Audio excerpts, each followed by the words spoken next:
The league is horrified of this as the Padres are playing the way we always knew they could, and things are looking dangerous for them. Let's talk about it. Hi, welcome back to another episode of Padres Digest with your host, Andrew. We have another good win to talk about, 4 straight wins. The league is horrified that the Padres might be back. We might be officially back. We're above 10 games. Yeah, we're at 10 games above 500 now. And I'll show you a stat, but Giants just fell to 500. Who cares about the Dodgers? I mean, we should, but we're closing the gap slowly. But we're looking good right now, and right before the deadline, it might be prime buying time. And again, we'll talk about that in just a second. Before that, though, let's do our AJ Cassavell recap. Final, Padres 7, Mets 1. The Padres offense has come to life. They scored 7+ runs in 3 straight games for the first time in more than a year. Machado delivered the decisive blow on Tuesday, a 3-run shot to give him his 10th straight full season with 20 home runs. If you were curious, that is very good. So let me get some pictures for you. Giants, like I said, Giants fall to 500. Pods are back to 10 games over. All good stuff. AJ, do something good for the guys. And it's funny, I saw the stats too. Giants are like 13-24 since trading for Rafael Devers. So I was going to say couldn't happen to a better guy, but that sounded positive. I'm happy it happened to a worse guy. I don't know. Whatever. But what a win. What a series win. 4-game win streak. Series win off the road. Red hot Mets never back down on this team. Never back down. Never what? I'm sorry if you understood that and you wanted to cringe. I don't blame you. But such a fun game. Absolute fun game. I'm not gonna lie, I did miss like the middle parts of the game because I was like very invested into this video game I was playing. So if I get some things wrong, my bad. I was having a lot of fun playing this game. But yeah, let's go on with some more pictures like we just said. Picture of consistency. Manny Machado just recorded his 10th straight 20-homer season. Full seasons only, not counting 2020, because 2020 doesn't count. Look at you, Dodger fans. He's the first to accomplish that feat since Nelson Cruz did so from 2011 to 2021. Only Paul Goldschmidt currently has 9, which I'm assuming means he has more. Or it's active players. I don't know, whatever. But I do have that brought up. So career batting from 2012 all the way to 2025. Good news, Machado is old. But from 2015, where he went crazy, 35, 37, 33, 24, 37, 32, 28, 32, 30, 29, 20. And I think he's on pace for like 30-something. So, was it 30? I forget what I saw it, but I forgot what it was. But when he plays like this, you know why we signed him for that big contract and not just a contract, the extension.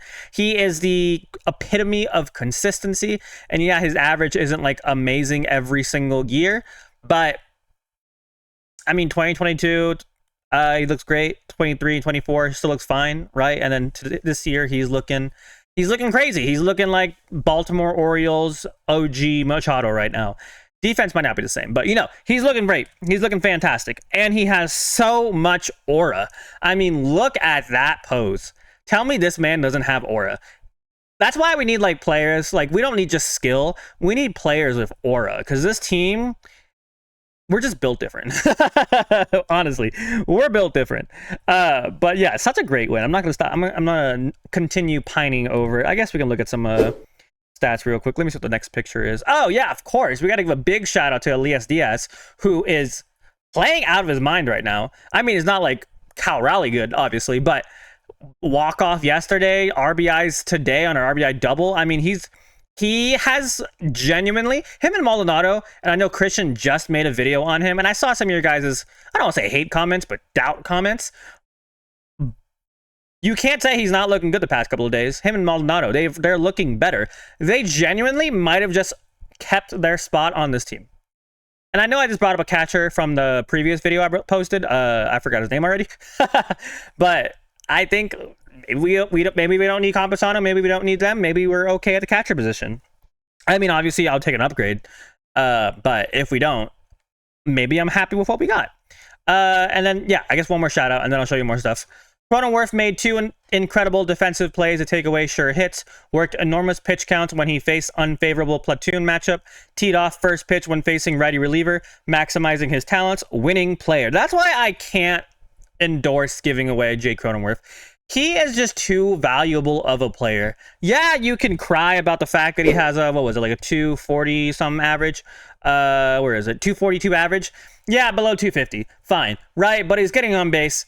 And he has a little bit of slug, right? And I remember his OPS. I can look it up right now. But I remember he had a career high OPS so far this year. I'm going to bring it up right now. OPS, 500 OPS. And then let's get his full year stats. So his OPS is... Wait, no, where did it say 500 OPS? What was I looking at? Okay, I might be insane. Hold on, what did I do? Oh, that's today's game OPS. I'm a mentally insane person. Sorry. 736 OPS, which is the highest it's been since 2021. So even though his average isn't looking great, I mean, it's about average to what he's been looking like all year, but his on base is looking better. His slug is looking better. His OPS looking better. His defense has always been consistent, and he goes out there and he plays his best.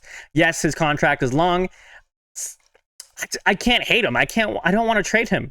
I love Jake Cronenworth. I'm sorry if that's a hot take for some of you guys, but I love Jake Cronenworth. He's the embodiment of a player you want on this team. Genuinely. Him and kind of Iglesias, because Iglesias, he has great defense. He goes out there, he plays hard. I know his results aren't the best, but I'll never fault Iglesias for him trying, right? But yeah, I mean, a good offensive day, obviously, overall. Bogaerts, he had some good hits, but well, not good hits. He had some good contact, but that's fine. I mean, Bogaerts is like our hottest hitter on the team right now, so we're going to forgive him. Bryce Johnson had moments, but they weren't really great. But, I mean, again, he's earned his playing time recently, so we're not going to give him too much crap. Gavin Sheets needs to pick it up, though.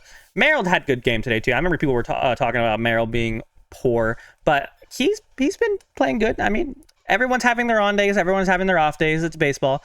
I just think overall, the Padres might be back.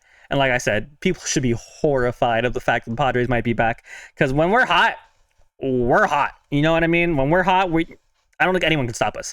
And I know we've had a poor record against teams of over 500.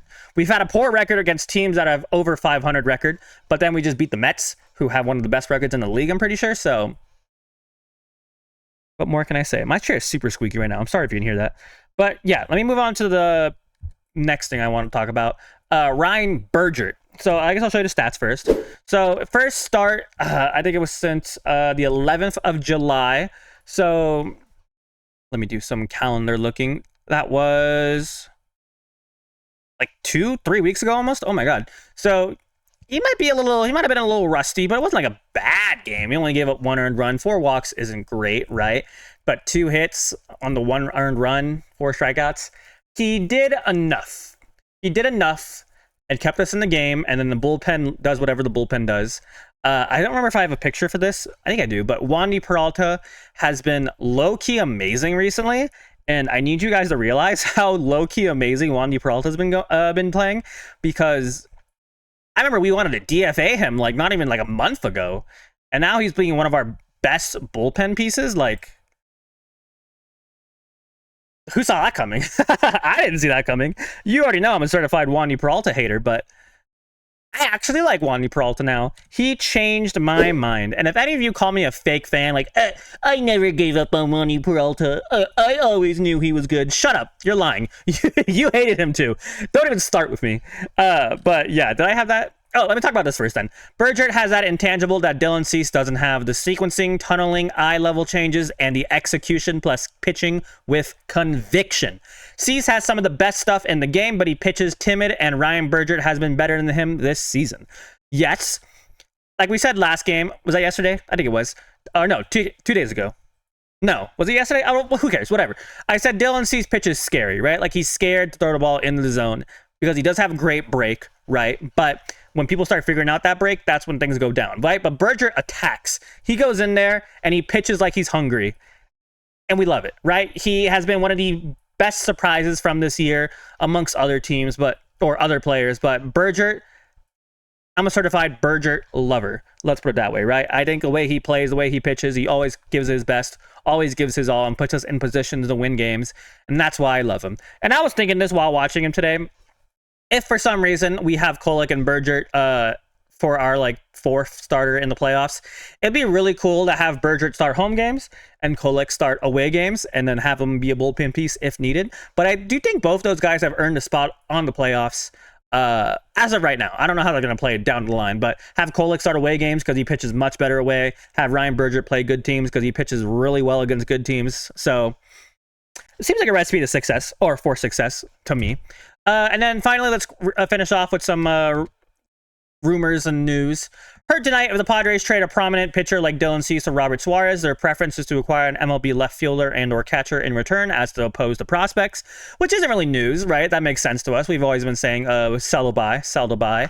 But of course, the Orioles and White Sox do not have interest in a rental starter like Cease. The Guardians would likely not either. For the Padres to acquire Ramon Laureano, Luis Robert Jr., or Stephen Kwan, a third team would need to be involved. Who?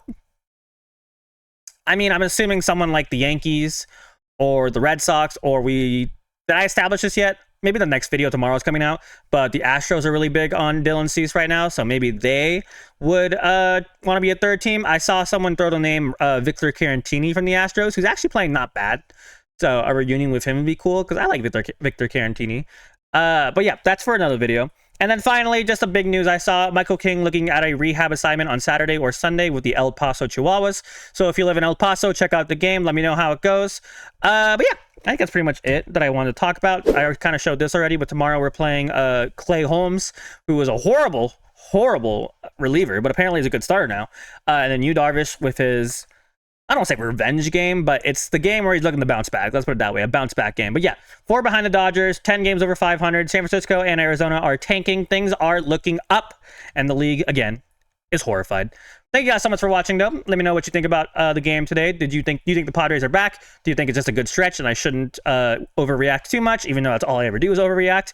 And yeah, how do you feel about Bergert versus Cease? And how do you feel about the trade rumors news I just shared with you guys? Do you think that's a big news? Who cares?